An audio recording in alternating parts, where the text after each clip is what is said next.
Hey everyone, welcome back. Today I want to chat with you about simplifying life. I always love to talk about ways that we can make our life less complicated and more enjoyable, because life can get messy sometimes and hectic and chaotic, and I feel like we've all experienced the feeling of being overwhelmed at times by either our schedule or our responsibilities or just general life things that happen. But I found that oftentimes there are things that we can do to make our life lighter and simpler. And so in today's video, I want to share 10 tiny steps you can take to simplify your life and make life easier. And these are all things that I have personally been doing myself and that I found to be very helpful. And they are very small things that together will make a big difference.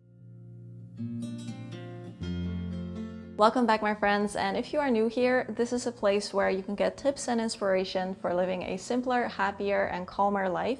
So if you haven't already subscribed, then be sure to do that down below to follow along with future videos. And let's just dive right into the first thing that I want to share with you today. Do a weekly schedule review. One thing that has been extremely helpful for me is taking one moment every week to schedule out the next week. And I usually do this on Monday mornings. Of course, you can also do it Sunday evening. And what I do is I just take a moment to think about all the things I have to do next week, that I want to do next week, and I'll schedule all of that in, and then I'll quickly review it. This works great because there's nothing more stressful than if a week is coming up where we can already see that it is way overscheduled and there's no way that we will realistically get to everything without drinking at least 10 cups of coffee per day. So if you notice any issues within your schedule, or if you see any problems that may arise, then you can already take action. It's also just really nice to have a quick overview of what's coming up next week, and it gives a sense of perspective, kind of like that bird's eye overview, and it makes me feel more organized and less chaotic as I move through my days. So I will quickly review my schedule. I'll change some things around if needed to make them more efficient, or I will cancel things that are too much. Make a phone tray. This next thing is so incredibly easy, but it works really well. I was actually surprised by this, and that is to make a phone tray, which means a designated spot for your phone. We have this little tray right there and we've made it a rule for ourselves to always put our phone in that tray whenever we're at home. And of course, in the beginning, this took some getting used to, but now it's become second nature, so we don't really even have to think about it anymore. And what this does is it creates a physical distance between you and your phone, and because of that, you won't be tempted to grab it every 5 minutes because it's all the way across the room. This little practical thing has therefore helped us to spend way less time on our phone, as well as work with more concentration because our phones aren't constantly distracting us, and even creating less visual clutter around me, which is very calming whenever I'm at home. Stop putting things on your backlog.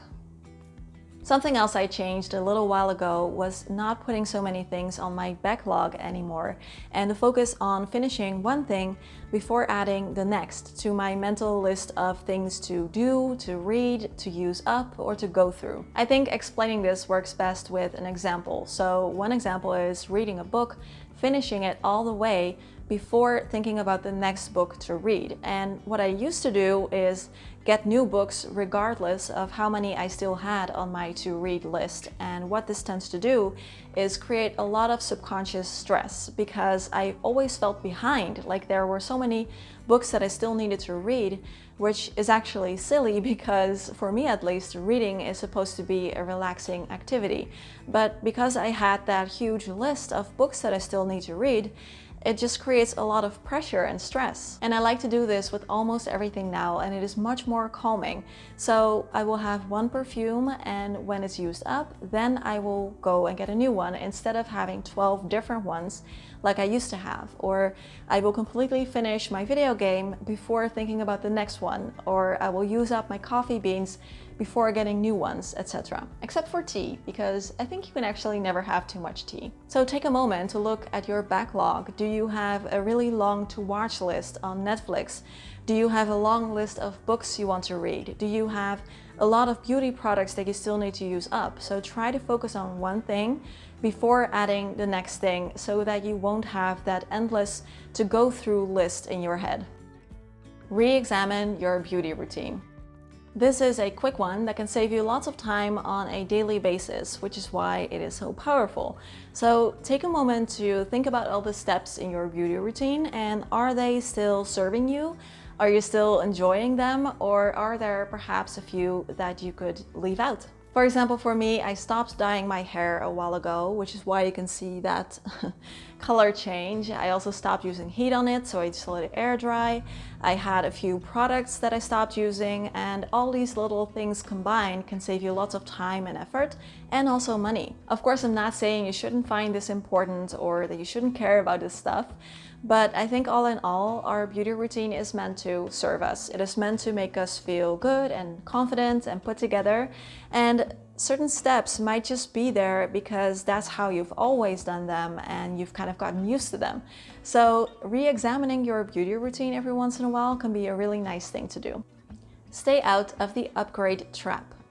In general, learn to stick with what you have and what's working for you. For example, I now have a laptop and I use it for work mostly, and it does everything I need it to do.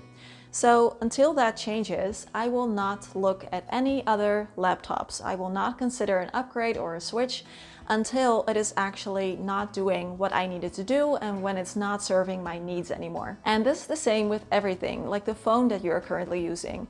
Companies like to tell us that we need to upgrade our phone every year or every 2 years, but that's actually not true, and we can just keep using them until there's an actual issue. Also think about things like makeup items or skincare items or hair care items. If they work for you, there's no need to go out looking for different brands or see what else is out there.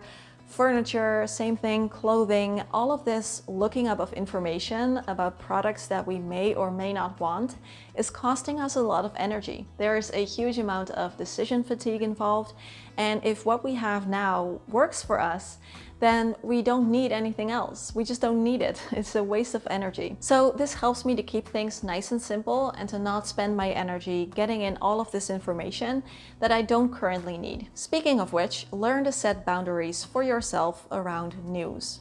Something that I would recommend everyone to do, especially now, is to set really clear rules and guidelines and boundaries around what kind of news you want to consume and in what way, so that your news intake doesn't negatively impact your mental well-being. Just because you care about the fate of others does not mean that you have to surround yourself with news if that is causing you issues. So really decide on which sources are okay for you, what amount of news is doable for you, as well as which times of the day it is allowed or not allowed. Do I have to do this right now? This is a little trick that you can use whenever you feel overwhelmed with your schedule, and that is to ask yourself the question, do I have to do this right now? And then emphasize a different word each time. Do I have to do this right now? Which means, do you really have to, or could someone else do it, or maybe help you with it? Do I have to do this right now, or is it more like a nice to have? Do I have to do this right now? Which means, what would happen if this thing didn't get done? Do I have to do this right now? Which means, is this really the most important thing right now? And do I have to do this right now? Which means, could I also do it later, tomorrow, next week, whenever? Create a simple weekly dinner menu. Something that used to give me quite a bit of stress and drain my energy, weirdly enough, was just figuring out what to make for dinner. So make a list of some of your favorite go-to meals that are easy and quick to prepare, and then decide which ones you will eat this week. Make a list with all the ingredients that you need for those specific recipes and take that with you when you go shopping. This used to be an issue, like every day or every 2 days, figuring out, okay, what I'm gonna make for dinner. And instead now, this is something that we do once a week. We make a list, it takes about 15 to 20 minutes, we get the groceries, and then we're done, and I don't have to think about it again for the rest of the week. Have a tune-in moment every morning. This doesn't have to take up a lot of time. You don't have to take out your journal or anything like that. Just take 1 minute to ask yourself how you're feeling today. I think that we are used to suppress our feelings because we usually have things to do that day, and our schedule and our to-dos don't really care if we feel up to it or not. But I did notice a big change since I started doing this little check-in moment every morning. So I'm trying to become a person who lives more in tune with how they're feeling that day and who respects the natural ups and downs that occur and tries to make little changes whenever possible to live and plan accordingly, instead of always prioritizing what needs to get done over how you're naturally feeling. Batch your digital communications. Whether that is answering your WhatsApp messages or getting in touch with people or answering your emails or going online to get your social media time in, any type of communication with others that happens through your phone, try to batch it instead of having it go through all throughout your day. I have a little moment twice a day where I grab my phone, I answer my texts, or I chat with a friend online, things like this. And then the rest of the day, my phone is in the phone tray. And this really helps because social interactions are fun, but they are also taxing, especially so if they happen through your screen. And your brain just needs a bit of time to process everything and all these little bits of information. So it really helps if you can batch it and have it like twice a day or 3 times a day, instead of having it go through all throughout your day. And of course, this can also greatly help you to reduce your screen time. And if you're worried about people demanding a quick response from you, just let them know that you check your phone twice a day, turn off your notifications, switch off that little blue check mark that lets people know you've read their message, and tell them that if something is really urgent, they should call you. So leave your ringtone on, but your notifications off, so that you can rest easy having your phone be in the phone tray all day and only checking it like twice or 3 times a day. If you want more simple living inspiration, I recently shared a video with my patrons about minimalism and simple living and choosing to live a boring life, how we can deal with the fear of missing out and comparing our life with others, as well as create an exciting life that we love to live while also living simply.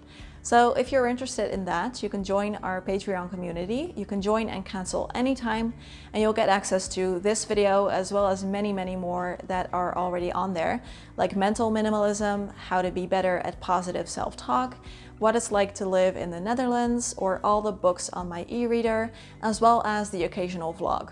Click here for 7 habits that made me better at minimalism, and click here for slow living tips for busy people. As always, questions, comments, conversations down below. Have a lovely day. Thank you for being here, and I'll see you soon. Bye bye.